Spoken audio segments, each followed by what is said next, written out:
అందరికి దండాలు. టీ10 ఎగ్దమ్ ముచ్చట్లకు స్వాగతం. చలో రాజాకొచ్చింది ఇక ముచ్చట మును పెట్టి చెప్తది.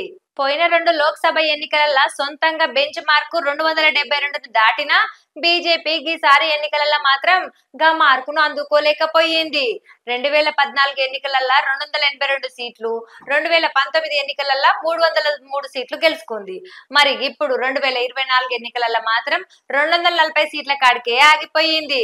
ఇక గత ఎన్నికలతో పోల్చుకుంటే ఇప్పుడు 53 సీట్లు తక్కువ వచ్చినాయి అన్నట్టు. పార్లమెంట్ ఎన్నికలు ప్రారంభమైనాక పువ్వు పార్టీకి 400 సీట్లు టార్గెట్ అని ప్రచారం చేసిన పార్టీ నేతలు కనీసము 250 మార్కును కూడా అందుకోలేకపోవడంతోని రాజకీయ పండితులు అనేక విశ్లేషణ చేస్తున్నారు.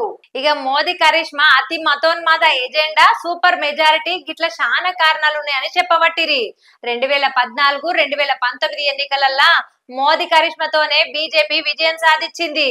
అయితే ఈసారి కూడా గదే ఆయుధంతోని కమలం పార్టీ బరిలోకి దిగింది అన్నట్టు. ఇక ఎంత మోదీ కరిష్మా ఉన్నా అభ్యర్థులు పార్టీ నిర్ణయాలు సరిగ్గా లేకపోతే పరిస్థితులన్నీ తారుమారైతాయని ఈ ఎన్నికలు రుజువు చేసినాయని అంటున్నారు. ఇక అయోధ్య రామ మందిరం పువ్వు పార్టీని గెలిపిస్తుందని, దేశమంతా వేవ్ ఉంటదని, మతోన్మాద ఏజెండా తమకు సీట్లు తెచ్చి పెడతదని కలలుగా అన్నారు కమలం పార్టీ వాళ్ళు. ఇక తీరా ఫలితాలు చూస్తే మతోన్మాద ఏజెండా పనిచేయలేదని రాజకీయ పండితులు చెప్తున్నారు.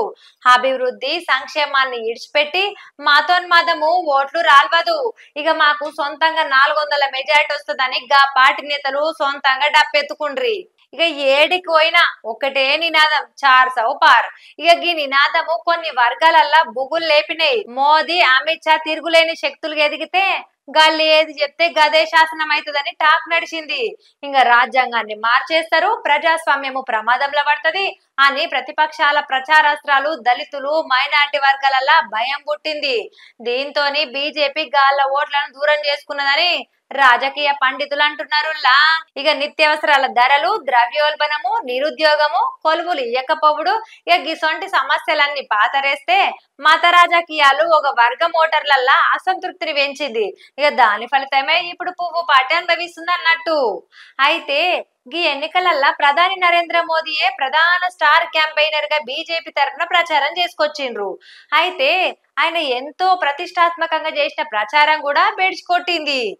ఇక మోదీ సారు బెంగాల్లో 27 లోక్సభ నియోజకవర్గాలలో ప్రచారం చేసిన 20 సీట్లల్లో బీజేపీ ఓటమి పాలయ్యింది. గతంలో బీజేపీ గెలిచిన 5 సీట్లు కూడా ఉన్నాయి అన్నట్టు.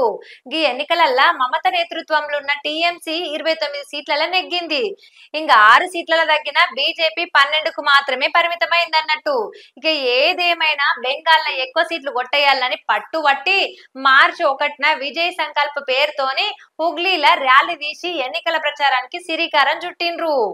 ఇక మోదీ సారు మే 29న కోల్కతాలో మెగా రోడ్ షో ప్రచారాన్ని చేసినాక ఆఖరి చేసిండ్రు అన్నట్టు మొత్తం ప్రచారము. మోదీ తన ప్రచారంలో 22 బహిరంగ సభలు, ఒక రోడ్ షో నిర్వహించిన కమలం పార్టీకి ఓటమి తప్పలేదు. బెంగాల్ నుంచి పోటీ చేసిన కేంద్ర మంత్రులు కూడా ఓటమి బాట పట్టిండ్రు.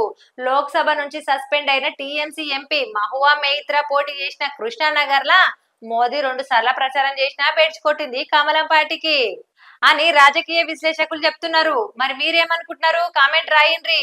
గిది ఎగ్దమ్ ముచ్చట. మళ్ళీ ఇంకో ముచ్చటతో మళ్ళా కలుస్తా. అదివరదాకా చూస్తూనే ఉండుర్రి టీ10.